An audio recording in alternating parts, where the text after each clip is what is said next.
Thank you, Alex, for the introduction. So yeah, today's our talk is about how McGill architecture researchers use Drupal and data visualization tools to innovate the housing circular economy. So Alex already introduced me. I'm Annika, UX lead at EvolveDrupal. We've been helping the team at McGill turn a unique vision into a fully functional web platform that features highly customized data visualization tools and interactive maps. It's the product that we built is called the Data Homebase, and it's part of the Circular Home Building Initiative from the McGill School of Architecture, with collaboration from an interdisciplinary team led by Dr. Naomi Keena, assistant professor at the School of Architecture at McGill, together with Professor Friedman. And as you can see, Naomi is joining remotely today. Just to give you a little bit of context about the project, in 2021 we built a prototype which was successfully presented by Naomi and her team at the Canada Mortgage and Housing Corporation annual awards competition. And the website will be launched soon, but today we'll give you a sneak preview of its main features and hope that you take away two things. First, an impression of what kind of complex data visualization interfaces you can build with a Drupal website. And second, an idea of how circular economy is related to housing in Canada. So passing over to Naomi to talk a little bit more about the problem that we're solving with this project.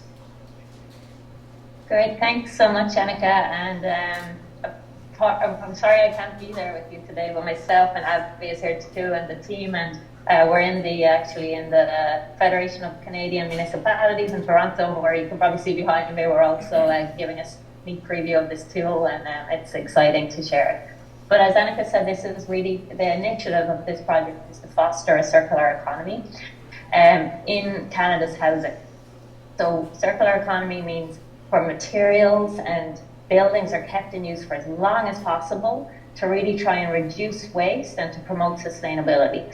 And at the end of life of a building, those materials should be reused rather than turned to waste. And that's what we're trying to do through this tool.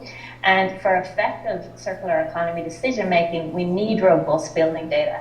And currently there's a gap. This data is siloed, it's scattered. It's very difficult to make these kinds of decisions. So the Data Homebase aims to standardize housing data through developing housing passports, which are standardized digital descriptions of housing. And as we'll see, they're delivered through this web application to really help navigate and understand the data.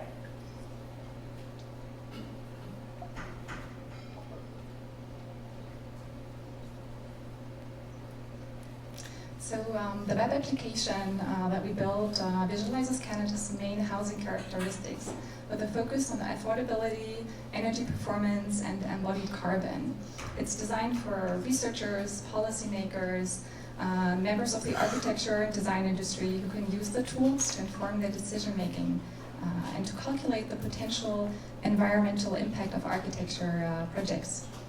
So it's time for a demo. Let's cross fingers. And I think I have to turn around a little bit to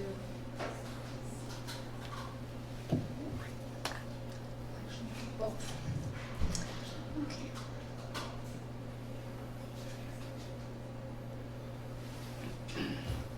Right. So the Data Homebase actually has many different features. Visualizing the housing characteristics with a map is the main, but to quickly give you an overview, what you can do, you can learn about key stakeholders across the housing life cycle. You can learn about the materials and throughout the building life cycle. You can try an affordability calculator to learn more about the context of affordability in a house in different Canadian cities. You can view policy case studies. And you can also create your own housing passport.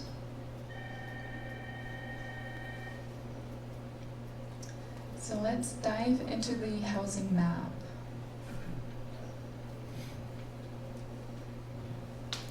So the housing map, oh, sorry. Yeah, I'll just give you a little intro. So you've seen intuitive interface that enables users to get insights on the three main metrics: affordability, energy performance, carbon performance. You can toggle between the tabs here: affordability, energy, carbon. You see a heat map. Imagine this without the three lines that we see here on the monitor. I think you already got used to those a little bit. With this heat map, you can see hotspots, areas of interest. You see here that we use this color scheme, green to blue for affordability ratings. We use different colors for energy and embodied carbon. And the darker the color, basically the bigger the problems that you see here in housing. We can use the filters here to go from the city level to the level, to the street level, to find individual homes. Let's look at the plateau where we are right now. And then Naomi can talk a bit more about where the data is coming from. Yeah, sure. So the data is coming from numerous sources. Initially what you're looking at here is the key thing is that you can zoom in and understand the data at the city level, at the neighborhood level, what you're seeing here now, or at the housing level, which is the housing passport, the specific house. But the data a lot of it is coming from census data and assessment data. And we're also, in terms of the energy, generating urban energy models, as well as life cycle analysis, which is allowing us to understand the carbon footprint of housing.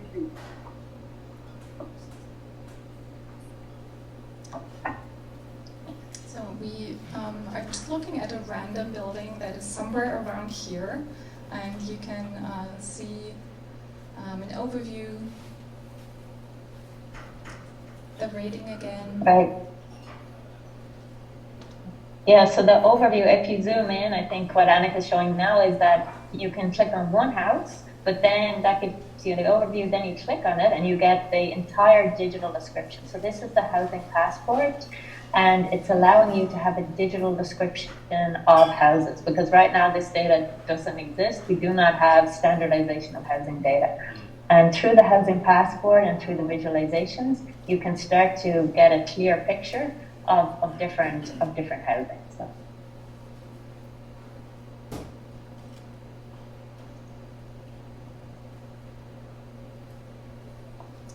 So through this comprehensive format, we really capture all the relevant housing characteristics. And then augmented with contextual data, so you can compare median rental prices in the plateau, or understand more about affordability in Canada, median property prices. And then it's similar for the building systems, energy performance.